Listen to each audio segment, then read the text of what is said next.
pesa Fatima Kasi longola ye place batiaki ye alongwe te baleli te tobetele tienu maboko quand même beta maboko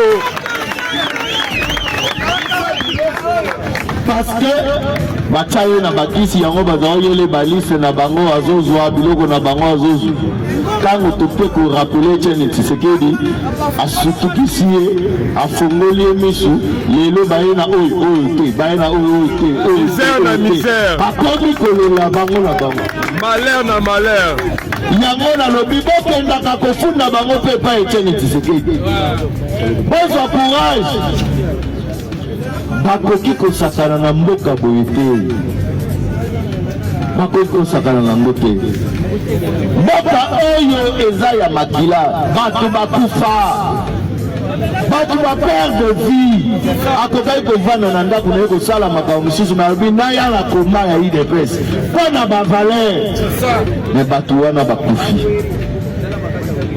mais makila wana ne puisque makila wana okotrahir te mais puisque pour la makila wana soki chef de l'état asengi yo kombo pesa kombo ya mutu ya valer kokende koteka te ezongisa mediocre tala mutu wana bien est-ce que mutu oyo akorépondre est-ce que mutu akozala bien est-ce que c'est ça mais soki chef de l'état asengi yo bato komi ngai nde ngane tupwisa bolandaka ngai ale tosobika ale et puis bayuma nyonso na nsima na ye tosobika yo za danger yo nde ye nani lito ya pachi yo nani osala nini eloko nini toretena na yo na komba eloko nini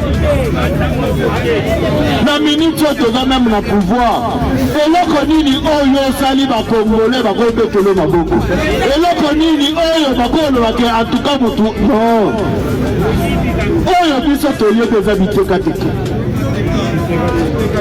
bisombasomba na bisalela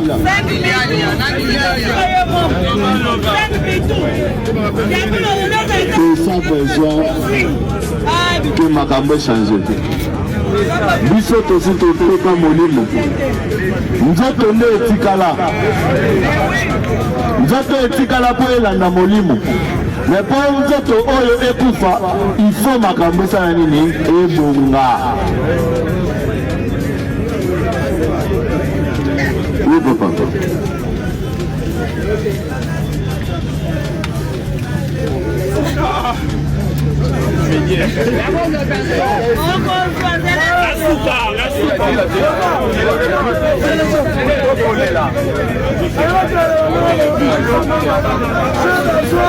je crois que pour comprendre le message na biso ndenge tolobi yango qui merci. L'association nationale pour l'accompagnement des motocyclistes et des mobilisateurs et la RDC. Les étudiants de l'UDPS. Ligue des jeunes fédération Lubumbashi 3. Force défensive de l'UDPS. Ligue des jeunes fédérations de Lubumbashi. Résistance obligée. Ligue des jeunes UDPS section Mongapula. Dynamique Donato Mukuna. Les notables de l'UDPS. Ligue des jeunes cellules abattoir. Section Massina 1. Ligue des jeunes UDPS Turquie. Plateforme de mouvement associatif. PMA. Merci. Fondation Oki Joseph Mweni Mutapika. Ligue des jeunes.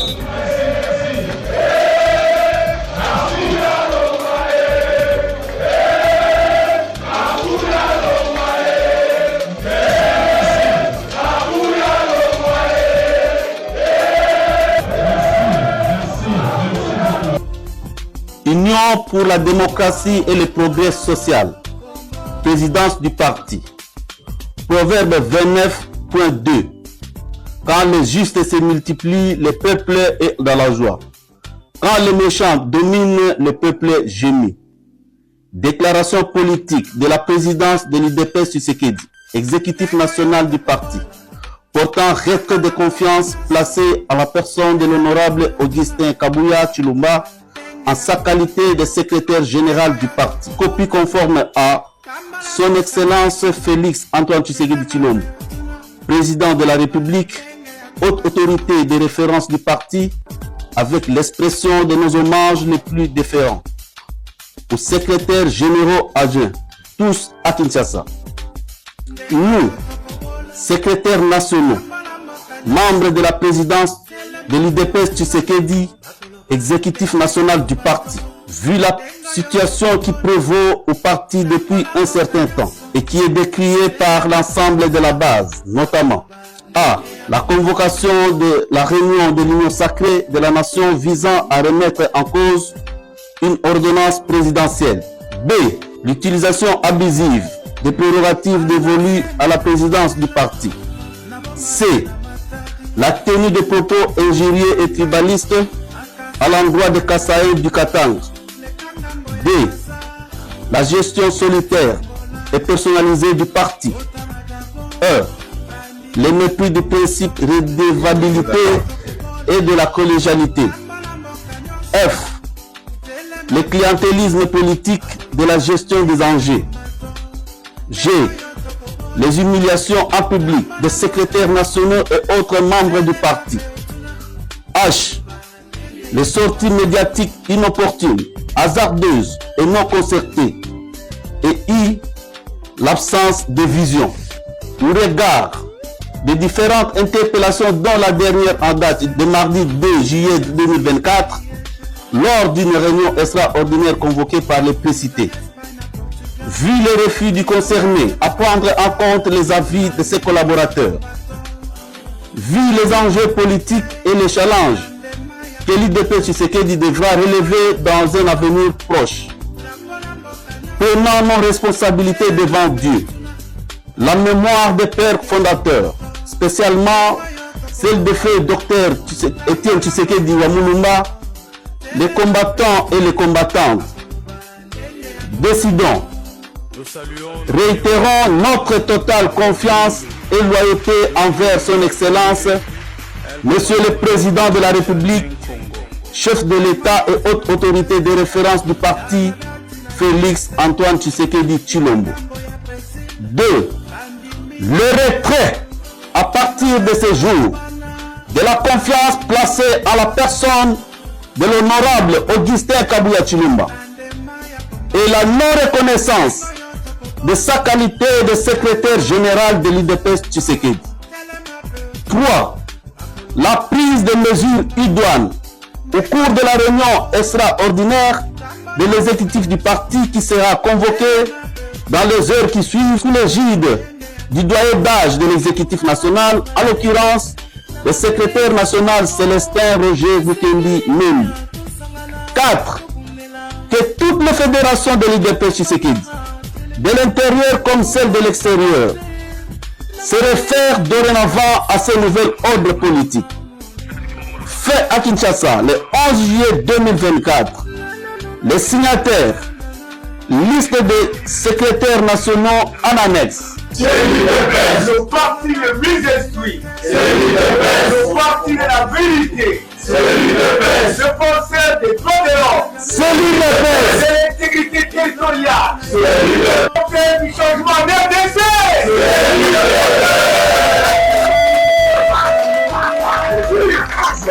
Ce n'était pas le cas, par exemple, sur l'auto-établi parallélisme avec le PPRD. Le PPRD au pouvoir, on a déjà qui massif. Et ils ont la haut sombi, ils ont pas conviction, mais en gros, ce qui n'est pas le cas à l'UDPS. Donc, il y a un peu statistique et statique, Batoubazo yate, Batoubazo diminue. En gros, vous avez les dossiers, ils ont si côté. Et la frustration, qu'est-ce qu'il fait? Ou bien plus, par exemple, la recherche d'Amisala. Non, bon, exact que sont. Tout tout ça peut être dans Nagnon surtout que le Bawana. C'est vrai, adhésion, na quatre partie na biso pose problème. Puisque ceux qui doivent venir, vous allez encourager en regardant d'abord Bazala qui na kati. S'ils nous regardent, ils me regardent, ils regardent les autres, la situation au Bousso Tozana Yango, Kabola, sous-groupe ou les restes, même une église. On peut avoir commencé une église n'a pasteur, si ma bamusus bakoya, so que comme baonde tobandaka, baonde bayaki boba kendeki, oh il est bon prédicateur, mais le nombre dans l'église ne croise pas. Mais tout le monde va douter de ton ministère et de ton travail. Il y a un problème managérial, on a que séduire encore l'opinion, le Congolais, et tout est communication dans la politique. On ne peut pas séduire en politique, sauf que chaque prise de parole en public, on ne peut pas séduire. On peut séduire. Il n'y a que des dégâts et des dérives. Et on veut tout faire seul. Est-ce qu'on peut parler d'une crise de leadership où ils ont tenté batouter, ils ont attiré, ils ont convaincre pour que les gens viennent adhérer? Est-ce qu'il y a une crise ou bien la mauvaise stratégie, la capacité managériale est insignifiante? Il y a peut-être Batbaza tenté ou le désordre du parti crée de la méfiance à certaines personnes pour adhérer. Le parti n'est pas désordre, il y a un désordre puisque la structure statutaire est bannie. La structure statutaire est alliée, fonctionne les restes, mais presque toutes les fédérations, par exemple, là on a Kinshasa, à part la réunion, la cellule, la section, il n'y a que la plus grande réunion qui s'arrête matinée. Et quand vous venez dans la matinée là, c'est pour vous parler de sa vie. Balobi, franchement, quand ça me dérange. On a l'impression que dans un parlement debout, mais officiel. C'est ça que je vous dis, moi je me dis, mais une communication politique. Quand le leader des autres partis politiques, un leader du corps parti au pouvoir prend parole, ça bouge les lignes dans l'opposition et dans l'orientation de beaucoup d'autres conduites. Je ne dirais pas crise de leadership, moi je pense qu'il n'est pas tard. Intelligence dans le cadre de presse, les alliés belés, c'est un ensemble. Voilà pourquoi l'être à Liboso, aux alliés sigle de presse, les alliés union. Les alliés unité, il y a une unité, mais mutué mon côté, les alliés lisanga, yabatu. Alors que ça sous intelligence, on a dans la réflexion, on a redynamiser parti, activité de ce type qui restreint à temple et à limiter. Alors, les fédérations des provinces, qu'est-ce qui s'est fait? Oza patrouille à la télévision. Combien de l'éléments qui viennent de l'île de presse de province, dans la réunion, dans la mobilisation, dans la formation, dans la mine. Alors, si on vous convoque, vous devez communiquer matinée. Ce qui peut matinée, en gros, à 18h, moutoyer, le moli les gens à Bobini. Finalement, tout ce qu'il dit, vous n'avez rien même à comprendre. Donc, moi, je crois que si nous voulons sauver l'IDPS, le vrai problème, c'est M. Augustin Kabouya, aujourd'hui. Et c'est le problème à résoudre. Pas le faire partie du parti. Il est député, il est sénateur. De toutes les façons, il peut jouer d'autres rôles. Alors, il faut regarder autour de ceux qui sont. Même à Kokiko Kamba, j'ai d'ailleurs la valeur d'intelligence des autres. C'est ça la valeur. Et ça te répond à toi, l'autre diminuer. Non, moi je ne peux jamais diminuer Augustin Kabouya. La gros diminuer. Ce qui n'a pas s'adressé, n'a pas s'adressé en tant que secrétaire général.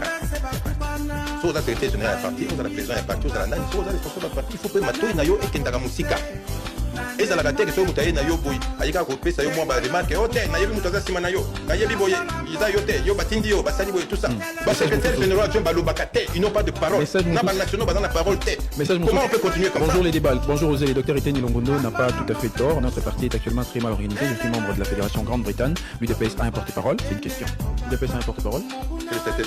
Connaissez-vous son nom? C'est toujours le CG qui parle à la place de tout le monde. Message de Bill l'Angleterre. Il est le secrétaire général, il est le porte-parole. Tout ça, un papa de pharmacien là, qui normalement devrait faire cette tâche, Simon Kalenga. Mais est-ce que vous avez dit que parole là? Non, posez-moi une question. Vous avez dit que le secrétaire général a déjà la partie. Et pourtant, moi j'étais connu à l'UTPS. Donc, mon papa était secrétaire général adjoint. J'étais connu. Pour moi, il y a un administratif à l'UTPS. Vous avez dit que autre n'a pas administratif. Mais mon kende n'a pas payé mon sous-sous. Parti au pouvoir, attends, ma parti au pouvoir, que votre monde est parti à une entreprise. Nous avons monté une voiture, une Tongo, à partir on a dû ordinateur, à quel bureau, à Bandico Sala, vous traitez ma dossier, mais tout ça, administration professionnelle, à eu des personnes à motoyer, pas en abattu Natima, Bantembo, tout ça, Bilo, on a des bafandi, au hasard national, la Fandi, c'est fini. A toujours fonctionné comme ça. Non, mais période. La période de Nini, qui est différente. Ils ont été au côté de l'ordinateur, on a mis tout le battu. Mais tant que tu es en opposition, la zone va se partir au pouvoir. Mais la période n'a pas chaque secrétaire général nature. À ça, qui n'a pas toujours ça, soit rapport, et pas mon Nabiso, le président actuel, ou bien soit tant qu'il y a l'ongwe, à Té Kaboul, moi, on a un rapport Nabiso. Mais là, avant la longue, on a un projet, il y a engagé 300 personnes. La permanence. Non, la permanence, c'est basique. Au moins, il est parti. Parti dans le Banabino, il faut la boigna pour la gérer. On passe par ces années d'entreprise. Il faut en expérience. Au moins, il n'a parti. Il est vrai que peut-être que tu veux qu'on engage bâtonnier sauter. Mais pourquoi pas, tout ça, la année, il va aider, il y a une microfinance, il y a jeune, il y a un projet, il y a un nango. Parti sur tout ça organisé. Combien de personnes qui ont contribué à 10%? Non, bah, donc, je vous arrête pas, il y a tout ça, surtout, tout orienté, bah, on a très bien. Tu crois qu'on va absorber bateau yo ya la mais makanisi wana nyonso kitoko mpona nini opesaka yango te mpona nini fallait kaka tokomona situation ya boye po ya koloba yango libanda okoko pesa moi votre interlocuteur c'est qui oyo akoyoka yo oyo muta akoyoka yo date vous connaissez na mona bino bo interview kaino mona ba réponse à pesa bino soki bokolala deuxième mandat ekosila kombata ose retrouve te Augustin Kabuya doit organiser le parti tokobanda na congrès soki congrès Bolien accueilli c'est ça le moment nalobi guerre les bandits parce que soki olali d'auto-super je vais passer le message soki bokozwa botingeli etalinga te je passe le message d'auto-super mais tozobika d'auto-super bapasana totali yango d'auto-super bato bazokontinue kaka na boye bazali komonisa chef de l'état na kati ya parti nyonso ekomi centralisé pa Augustin Kabuya les paroles ya parti Augustin Kabuya peuple de l'intérieur abengisi Kabuya yaka respecter constitution il ne peut se vivre calmer dans le kanda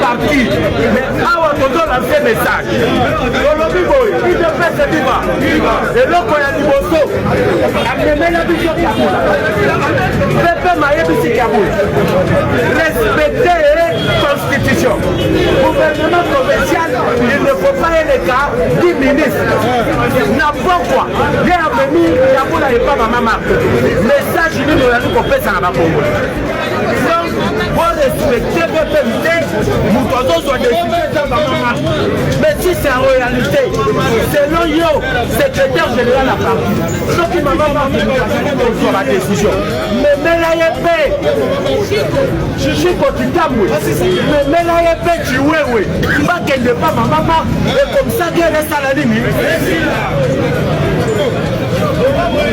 il ne peut se vivre topangi bino trop totikeli bino mpe ta oyo koya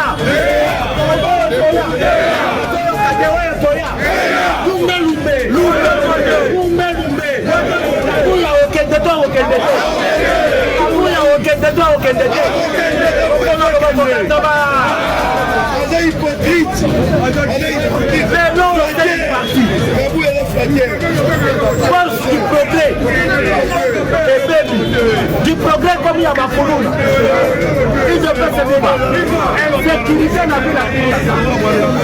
Du progrès comme il y kobeta bakuluna yango tozoloba boye tozosenga na ministre affaires sociales il faut prendre les choses à bras le verre makambo ezosalela o moledo sakombi asalaki etikalaki bana mboka nayebi motema esuki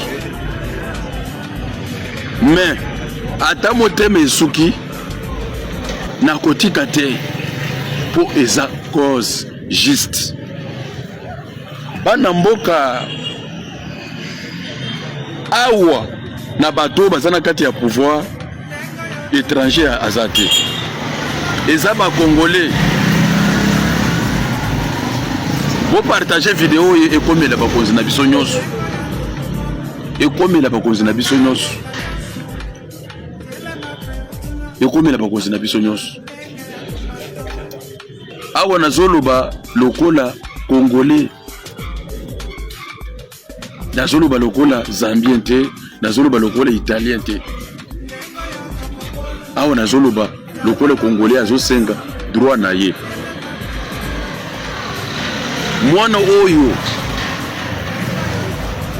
babete bale po akeye koyiba nguba ya muntu te akeye kosimba mbongo ya muntu te babete bale po na mboka po na cause juste tangu leta congolais abetaka muntu bale azwaka charge ya mwana wana mais babetaka mwana oyo bale po na marche ya opposition biso nyonso tozalaka na opposition lelo toza na pouvoir biso ba membre ya IDPS bino nde ba congolais boza ba étranger te boza ba étranger te po tosalaki campagne ya étranger mais ngai kombata lokola bino mwana ya papa oyo abanda kopesa mbongo na ye na kata ya IDPS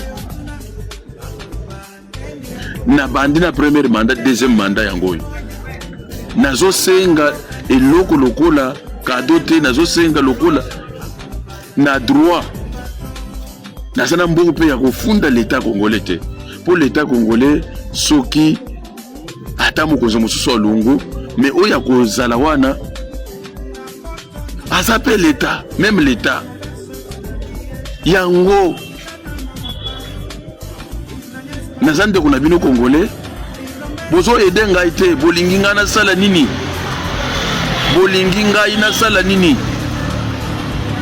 bolingi nga nasala nini pona likambo oyo po babeta mwana na ngai bal pona marche ya opposition ngai membre ya IDPS mwana membre ya IDPS papa na ngai membre d'honneur ya IDPS mais IDPS ozokipe ngai te yango nakomi koleka boye pona voix na ngai eyokana nazosenga bakongolais oyo bazodirige biso boza ba zambien te boza ba italien te nazosenga ba congolais tango nakomi koloba boye motema esuki mpo na nini nakotisi dossier na ngai banda kala nayebi dossier oyo mokonzi ya mboka ayebi yango te nayebi bakonzi ebele bayebi yango te yango nde nasengi bakonzi ya politike bakonzi oyo bazalaka na kati ya politike baoyo babanda kopesa bamodole baoyo bapesaka bamodole nayebi likambo oyo na kotisa yango epai ya bato ya opposition te na bato ya opposition mpe bayebi te mais biso tozalaki na opposition tokomi na pouvoir ntango nakomi koleka boye motema esuki esengeli solution emonana soki ya solo tobandaki kobeta na campagne tobandaki koloba bokonzi ya bana mboka eye mpona kosunga bana mboka bosunga mwana mboka ye oyo bosunga mwana mboka ye oyo na beleli na baministre nyonso bakonzi nyonso na tie foto na bango awa na kuna na moni étranger aza te mais bino bakonzi ya biso po dossier oyo namonaka bozosunga bato ya théâtre bosungaka bato bazokufa mais mwana oyo atikali na bomoi babebisa vi na ye toza na makoki ya kofunda l'état te eza na régime passé yango ngai lokola combattant d'élite ngai lokola combattant oyo abundeli pouvoir oyo ngai lokola communicateur ngai lokola muntu oyo azodefendre bino na bapanel na suki bana mboka bajournaliste ya Congo à part Mais Chibango ba journaliste ya Congo bango nyonso baza motema mabe bango nyonso bazosenga mbongo muntu alobele dossier ezaka maisi bango ndi alobele yango poto biso fami to dépasaka ba mbongo na ndenga kosakana te bana mboko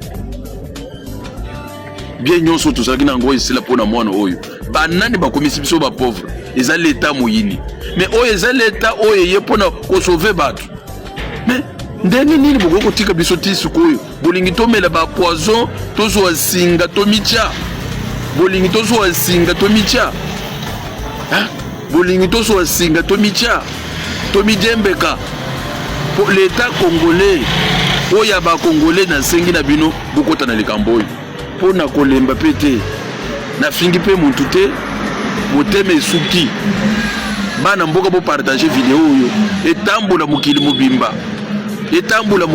jamais tokoki babeti mwana bato bale mais leta aza wana mwana wana esengeli bopesa mpe makoki ya kovivre famille batikali bazosouffrir mpona bale oyo ekotaka na kati ya nzoto mais bozokipe te bana mboka bopartage video oyo ebaluka mokili mobimba ya ba de père de mère awa na yeko sengaka ba de père de mère oyo babanda koloba ba de père de mère nde na yeko senga awa étranger azate yango nde na sengi na bino boyede ngai Nzambe ya lola